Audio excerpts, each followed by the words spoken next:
Olá, vamos continuar. Vamos continuar o estudo do Código de Processo Civil. Fique até o final, pois faremos algumas atividades de fixação. Antes de começar, ative as notificações, assim, você fica sabendo sempre que houver um novo vídeo interessante aqui no canal. Agora vamos continuar. Capítulo 2. Do tempo e do lugar dos atos processuais. Seção 1. Do tempo. Artigo 212. Os atos processuais serão realizados em dias úteis, das 6 às 20 horas. Parágrafo 1º. Serão concluídos após as 20 horas os atos iniciados antes, quando o adiamento prejudicar a diligência ou causar grave dano. Parágrafo 2º. Independentemente de autorização judicial, as citações, intimações e penhoras poderão realizar-se no período de férias forenses, onde as houver, e nos feriados ou dias úteis fora do horário estabelecido neste artigo, observado o disposto no artigo 5º, inciso 11, da Constituição Federal. Parágrafo 3º. Quando o ato tiver de ser praticado por meio de petição em autos não eletrônicos, essa deverá ser protocolada no horário de funcionamento do fórum ou tribunal, conforme o disposto na Lei de Organização Judiciária Local. Artigo 213. A prática eletrônica de ato processual pode ocorrer em qualquer horário, até às 24 horas do último dia do prazo. Parágrafo único.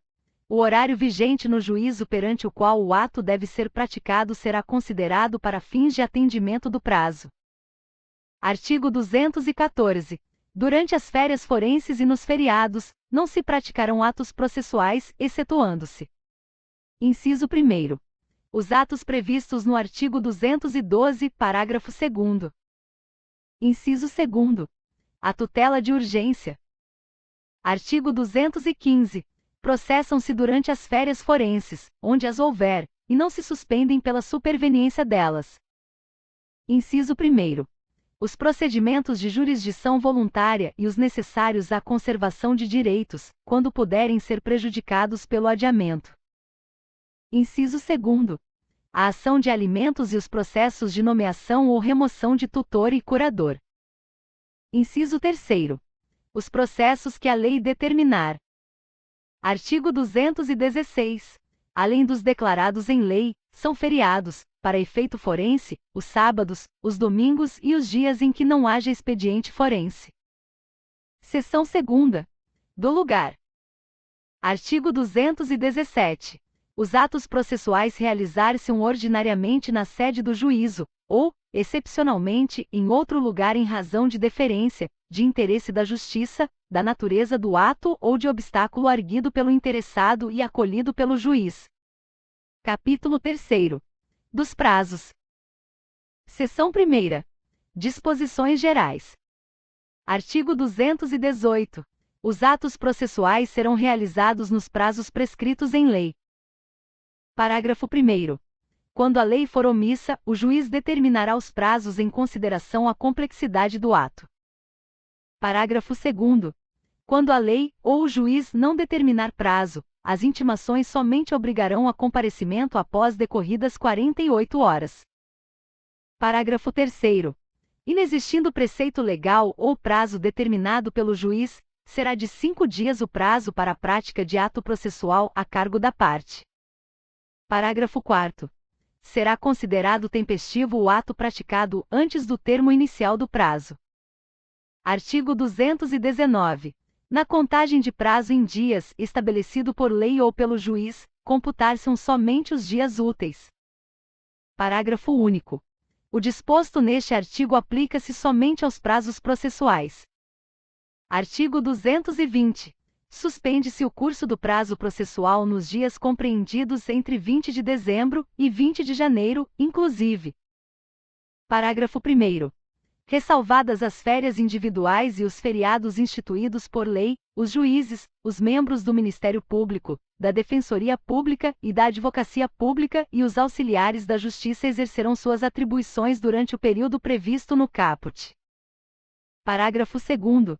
Durante a suspensão do prazo, não se realizarão audiências nem sessões de julgamento.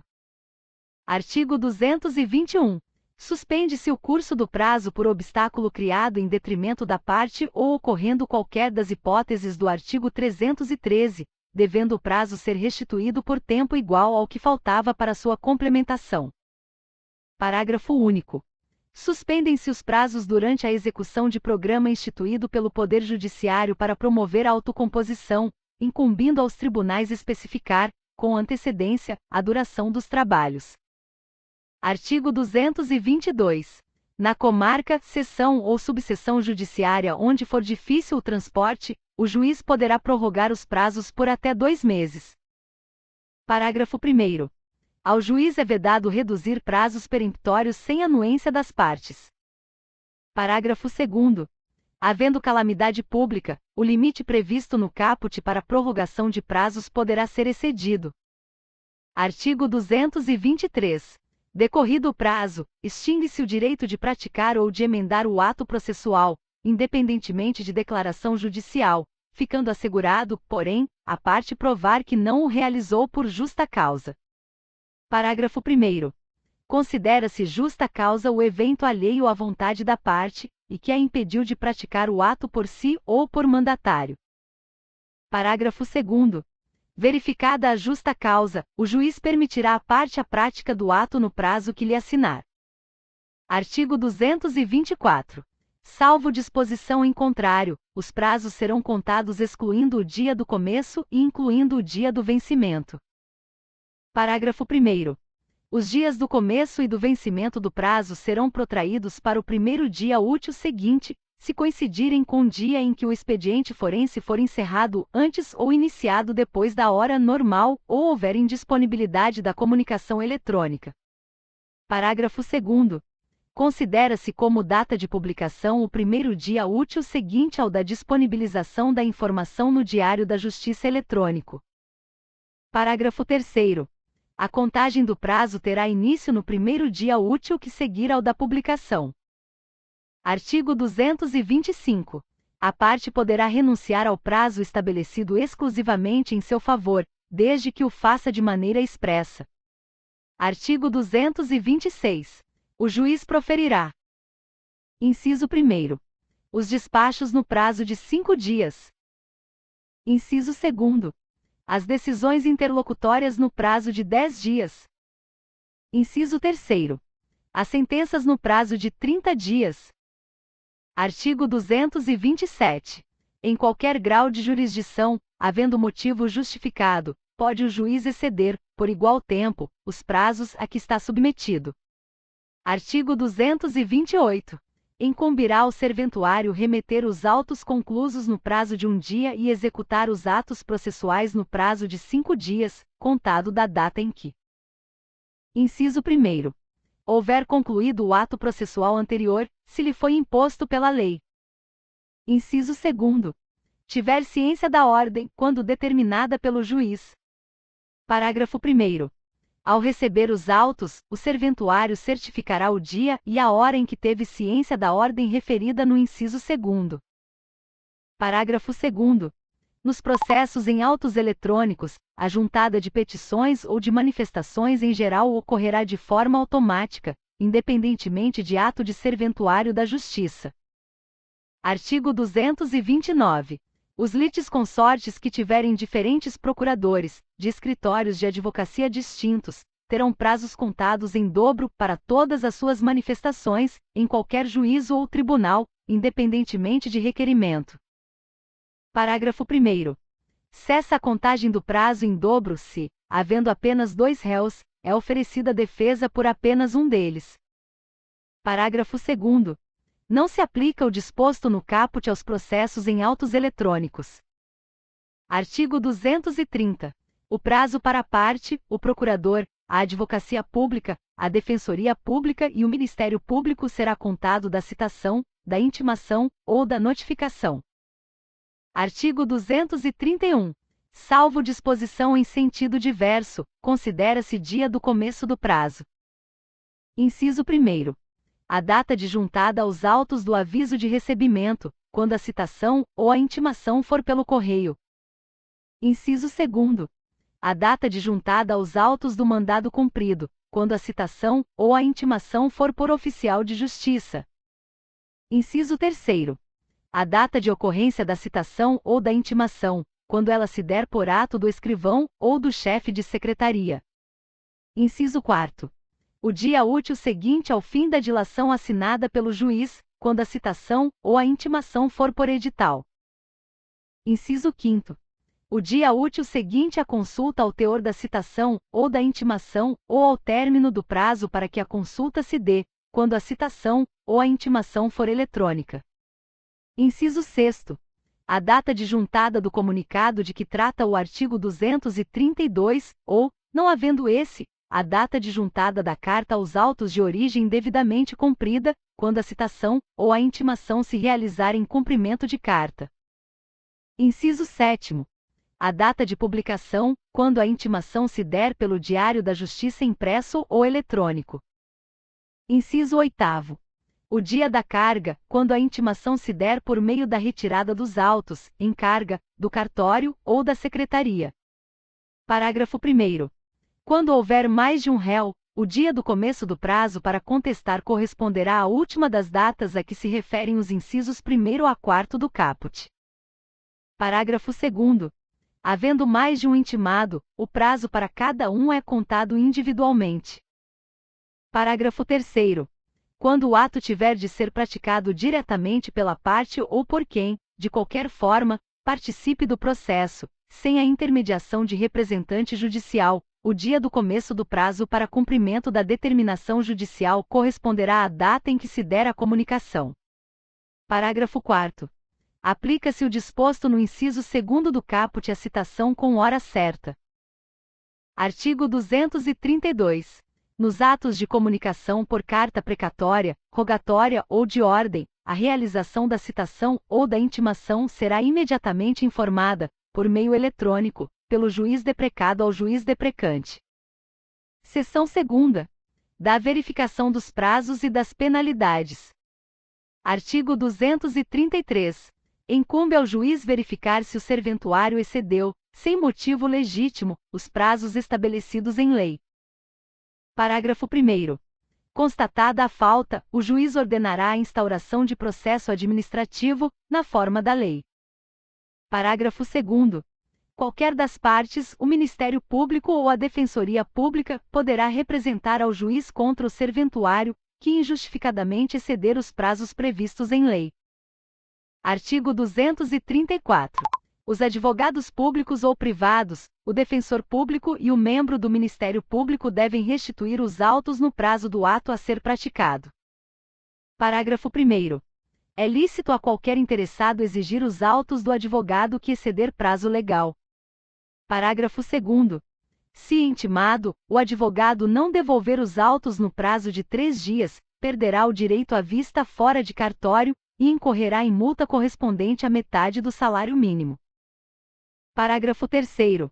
Verificada a falta, o juiz comunicará o fato à seção local da Ordem dos Advogados do Brasil para procedimento disciplinar e imposição de multa. Parágrafo 4º. Se a situação envolver membro do Ministério Público, da Defensoria Pública ou da Advocacia Pública, a multa, se for o caso, será aplicada ao agente público responsável pelo ato. Parágrafo 5º. Verificada a falta, o juiz comunicará o fato ao órgão competente responsável pela instauração de procedimento disciplinar contra o membro que atuou no feito. Artigo 235. Qualquer parte, o Ministério Público ou a Defensoria Pública poderá representar ao corregedor do Tribunal ou ao Conselho Nacional de Justiça contra juiz ou relator que injustificadamente exceder os prazos previstos em lei, regulamento ou regimento interno. Parágrafo 1º. Distribuída a representação ao órgão competente e ouvido previamente o juiz, não sendo caso de arquivamento liminar, será instaurado procedimento para apuração da responsabilidade, com intimação do representado por meio eletrônico para, querendo, apresentar justificativa no prazo de 15 dias. Parágrafo 2º. Sem prejuízo das sanções administrativas cabíveis, em até 48 horas após a apresentação ou não da justificativa de que trata o parágrafo 1º, Se for o caso, o corregedor do tribunal ou o relator no Conselho Nacional de Justiça determinará a intimação do representado por meio eletrônico para que, em 10 dias, pratique o ato. Parágrafo 3º. Mantida a inércia, os autos serão remetidos ao substituto legal do juiz ou do relator contra o qual se representou para decisão em 10 dias. A seguir, resolva algumas questões de concurso, indicando se o enunciado é verdadeiro ou falso. IESES 2018, adaptada. Os atos processuais serão realizados em dias úteis das 8 às 20 horas. Agora pause o vídeo para pensar em sua resposta. E a resposta correta é: enunciado falso. Observe, em vermelho, o que está incorreto. Agora vamos para a próxima questão. Unifil 2019, adaptada. O juiz proferirá os despachos no prazo de 5 dias.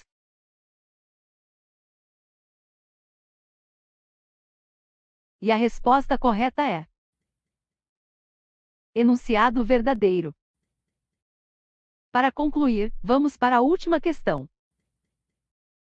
VONESP 2019, adaptada. Em qualquer grau de jurisdição, havendo motivo justificado, pode o juiz exceder, por igual tempo, os prazos a que está submetido.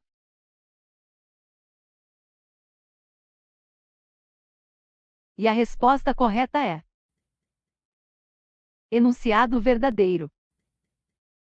Muito bem, você estudou o conteúdo teórico e fez as atividades de fixação. Se gostou do vídeo, deixe um like. Com isso, mais pessoas poderão conhecer nosso trabalho. Vamos ficando por aqui.